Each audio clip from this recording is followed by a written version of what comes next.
Hello दोस्तों, स्वागत है आप सभी का आज की इस नई वीडियो और इंटरेस्टिंग वीडियो में। आज हम डिस्कस करने जा रहे हैं मैरियाना ट्रेंच के बारे में। क्या है मैरियाना ट्रेंच, क्यों यूपीएससी पॉइंट ऑफ व्यू से कितना ज़्यादा महत्व रखता है, और, और इसके पीछे कौन कौन से क्वेश्चंस बनते हैं। इस वीडियो में इन सब बातों की चर्चा करी जाएगी। यूपीएससी पॉइंट ऑफ व्यू के लिए काफ़ी महत्वपूर्ण वीडियो है। आप वीडियो को अंत तक बने रहें, अंत तक उसको देखें और समझें। कोई डाउट हो तो क्वेश्चन जरूर पूछें। चलिए चालू करते हैं इस वीडियो को। अभी आप समझिए मैरियाना ट्रेंच। पहले आपको इसका हिंदी में मतलब बताता हूँ। हिंदी में आप जिसको खाई कहते हैं, इंग्लिश में उसी को ट्रेंच कहते हैं। समुद्र के अंदर ही, अंडर वाटर ही इतनी गहरी खाई बनी हुई है। मतलब अंडर वाटर भी काफी खाइयां होती है, पर सभी खाइयों में सबसे गहरी खाई यही है, मरियाना ट्रेंच। अगर माउंट एवरेस्ट जो दुनिया की सबसे ऊंची चोटी है, कमेंट सेक्शन बताइए कि कौन से देश में स्थित है। अगर माउंट एवरेस्ट को भी उसके बेस से काट के मरियाना ट्रेंच के अंदर डाला जाए, 2200 मीटर के अराउंड जगह और बच जाएगी। इतनी ज्यादा गहरी है मैरियाना ट्रेंच, बहुत बहुत गहरी, अनएक्सप्लोर्ड है। अप्रोक्सीमेटली 2200 मीटर की डिस्टेंस जैसे किलोमीटर में कन्वर्ट करें तो 2.2 किलोमीटर तक की जगह उसके बाद भी बच जाएगी, क्योंकि इतना गहरा है। अभी तक कोई डीपेस्ट तक तो जा नहीं पाया, पूरा एक्सप्लोर नहीं हो सका है ये। रेडियो एक्टिव और अनेकों प्रकार के साइंटिफिक उपकरणों से इसकी गहराई को मापा गया है, अन्यथा इसको गहराई तक, इसकी डीपेस्ट पॉइंट तक कोई नहीं गया अभी तक। तो काफी महत्वपूर्ण है ओशियन पॉइंट ऑफ व्यू से। और जिस प्रकार से माउंट एवरेस्ट फेमस है, उसी प्रकार से जो अंडर वाटर एक्टिविटीज के लिए मरियाना ट्रेंच फेमस है, काफी काफी फेमस है। मरियाना ट्रेंच जो है वो वेस्टर्न पैसिफिक ओशियन में स्थित है। उसकी जो गहराई है, गहराई का जो डिफरेंस है, एक्चुअल में तो गहराई 10,990 के अप्रोक्स में मीटर्स में है, पर जो डिफरेंस है इसका और माउंट एवरेस्ट का, वो अराउंड 2.2 किलोमीटर के अराउंड होगा। ये तो होगी गहराई की बात। पर इसकी जो लेंथ है, इसकी चौड़ाई आप समझ लीजिए वो 2550 किलोमीटर की है। काफी काफी गहरा है, काफी लंबाई, लेंथ भी काफी है, काफी डेप्थ भी काफी है। इसलिए सबसे ओशियन का सबसे गहरी खाई इसे बोला जाता है। कई बार एक्सप्लोर करने की कोशिश हुई, लोकेशन मालूम करने में भी स्पेसिफिक काफी कोशिश हुई, एक्सप्लोर करने की आज की तारीख में भी काफी कोशिशें चल रही है मरियाना ट्रेंच को।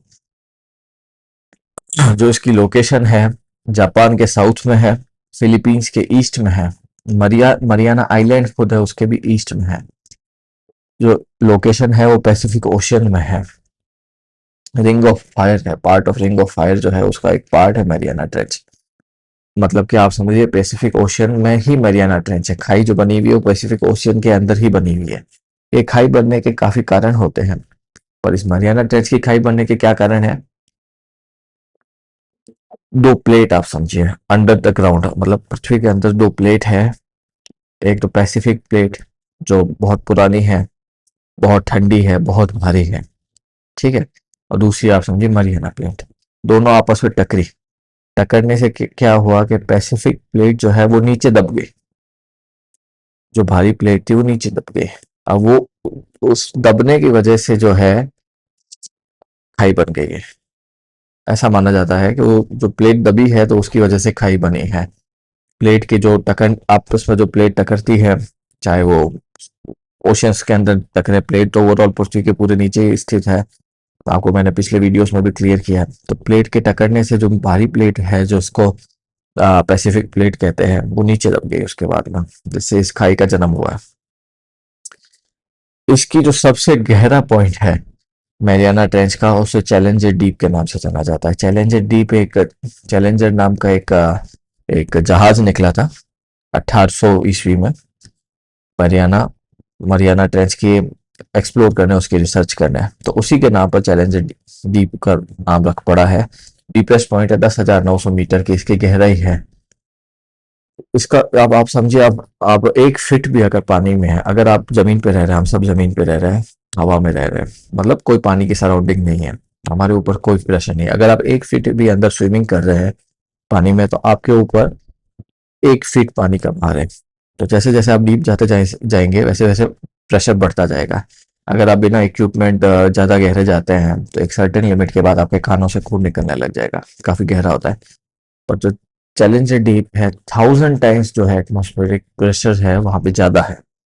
मतलब बहुत बहुत ज्यादा। एक highly submarine, highly maintain submarine या जिसे कहते हैं मेटल बॉडी, प्रॉपरली मेंटेन जो मेटल बॉडी जिसको टैंक भी कहते हैं, एक हिसाब से वैसी ही कोई बॉडी अंदर सस्टेन कर सकती है। अदरवाइज अभी कुछ टाइम पहले स्वीडन या नॉर्वे के कोई एक सबमरीन गई थी जिसमें 2 पाकिस्तानी थे और कुछ फॉरेनर्स थे। वहां पे इतना प्रेशर पड़ा कि with in few micro seconds वो सबमरीन ब्लास्ट टूट गई, बिखर गई, उसको क्या तबाह हो गई और सारे with in few micro seconds expire हो गए। कमेंट बताइए उस कंपनी का नाम। तो आप समझिए कि वो कितना गहरा और कितना ज्यादा प्रेशर वाला पॉइंट है। अंदर जो है माइक्रो ऑर्गेनिज्म, सी कुकुम्बर्स, एम्फीपॉड्स, कई सारे ऐसे एनिमल है जो, अब सूर्य की किरण भी इतनी दूर जाती नहीं, 24 घंटे अंधेरा ही रहता है इतनी गहराई में। तो उन जीव जंतु उसी वातावरण के अनुकूल वहां पे डेवलप हुए हैं। उनकी उनका इकोलॉजिकल एनवायरनमेंट ही वैसा है कि उन्होंने कभी सनलाइट देखी ही नहीं है, तो काफी विचित्र प्रकार के जानवर दिखते हैं नीचे, जो कि रेयर ऑफ द रेयरेस्ट होते हैं। उन्हें ढूंढ पाना, उनके लिए प्रोफेशनल कैमरा वगैरह लेके उनकी फोटोग्राफी की जाती है, अदरवाइज वो भी पॉसिबल नहीं है क्योंकि अंदर पूरा का पूरा कोई सनलाइट नहीं है, जीरो सनलाइट है। और वो एनिमल्स इसी प्रकार से डिजाइंड है, इसी प्रकार की उनकी बनावट है कि वो इतना पानी का प्रेशर हैंडल कर सकता है। आज की तारीख में जैसे कि हर एक जगह में एनवायरमेंटल कंसर्न चल रहे हैं, जैसा कि जैसा पैसिफिक ओशियन में, मैरियाना ट्रेंच में भी चल रहा है। प्लास्टिक पॉल्यूशन बहुत बढ़ गया है, गहराई तक चला गया प्लास्टिक, डूबते डूबते मैरियाना ट्रेंच की गहराइयां तक चला गया है, जो काफी काफी हजार्डस है वहाँ की इकोलॉजिकल लाइफ के लिए कि लोग जानवर कैसे जिएंगे। प्लास्टिक सभी के लिए हानिकारक होता है। आज यहाँ पे इतनी इम्पोर्टेंस क्यों दी जाती है यूपीएससी में भी और अदर एक जनरल साइंटिफिक पर्पस के हिसाब से भी क्यों इतनी इम्पोर्टेंस दी जाती है, वो इसलिए प्लेट की टेक्टोनिक समझने के लिए। वहाँ पे बहुत अर्थक्वेक, सुनामीज वगैरह भी आते हैं, इतना गहरा सी पानी है, इतना गहरी उसकी गहराई है, जमीन बहुत गहरी है, पानी कभी स्थिर नहीं रहता, हमेशा एक जगह से दूसरी जगह मूवमेंट चलती, लहरें आती रहती हैं। तो लहरें कभी भी अंदर ही अंदर सुनामी का भी रूप ले लेती है। बायोडाइवर्सिटी को भी एक्सप्लोर करने, क्योंकि उस स्ट्रेच में जो और जानवर रह रहे, जीव जंतु रह रहे हैं, वो काफी रेयर है, काफी रेयर है।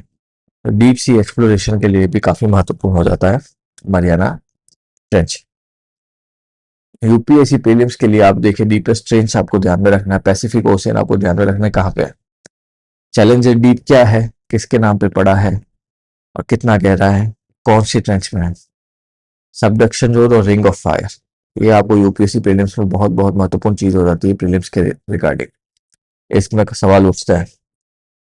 अभी आप समझिए कि mariana ट्रेंच जो है, यूपीएससी का प्रैक्टिस क्वेश्चन में आपको बताओगे mariana ट्रेंच जो है वो किस वजह से फॉर्म हुआ है। तो मैंने आज जैसा कि आपको बताया कि जो प्लेट की टकरे हुई है और पैसिफिक प्लेट नीचे गई है, उस नीचे जाने की गतिविधि को सबडक्शन कहते हैं। कन्वर्जेंट बाउंड्री इन्वॉल्विंग सबडक्शन, मतलब वो नीचे चली गई है। अब वो प्लेट सब मतलब इक्वल नहीं है, वो प्लेट नीचे है, इस वजह से वो खाई का निर्माण हुआ है, समुद्र के अंदर ही खाई का निर्माण हो गया है। धन्यवाद। अगर आपको वीडियो उपयोगी लगा हो, एग्जाम ओरिएंटेड लगा हो, आपका ज्ञान बढ़ाने में उपयोगी रहा हो, तो इस चैनल को सब्सक्राइब करें, इस वीडियो को ज़्यादा से ज़्यादा लोगों के बीच में शेयर करें, लाइक का बटन ज़रूर दबाएं। जय हिंद, जय भारत, जय किसान।